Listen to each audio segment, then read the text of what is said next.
ఇంత ఘన విజయం ప్రజల నిర్మాణానికి లేదంటే వారికి అభివృద్ధికి వారి అభ్యున్నతికి తప్ప ఇది ఒక వెండెట్ట గేయం కానీ లేదంటే పగా ప్రతీకారాలు తీర్చుకోవడానికి గతంలో ఇలా చేశారు కదా మనం ఇలా చేయాలి అలాంటి ఆలోచన ధోరణిని దయచేసి మనందరం దాన్ని ఎంకరేజ్ చేయకండి దయచేసి దాన్ని. అలాగే చాలా చాలా క్షేత్రస్థాయిలో ప్రతి ఒక్కరూ అందుబాటులో ఉన్నాం నాతో సహా. ఈరోజున జాతీయ స్థాయిలో మరి మనం సాధించిన విజయాలు కూడా చెప్పుకోవాలి.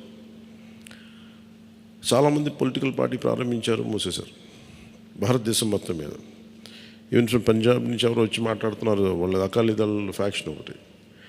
మా నాన్నగారు స్టార్ట్ చేశారు, మేము స్టార్ట్ చేసి ఇనిషియేట్ చేసి ఆఫ్ చేసేసుకోవాల్సి వచ్చిందని. మన ఎన్నికలకి మనం సాధించింది from a registered political party నుంచి రికగ్నైజ్డ్ పొలిటికల్ పార్టీ.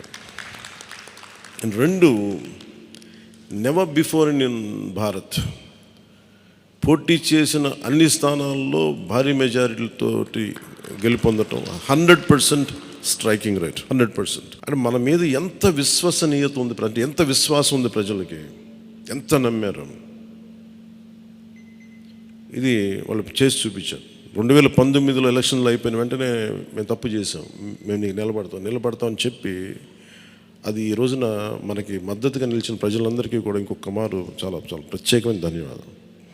అలాగే 2 పార్లమెంట్లు పెట్టాం.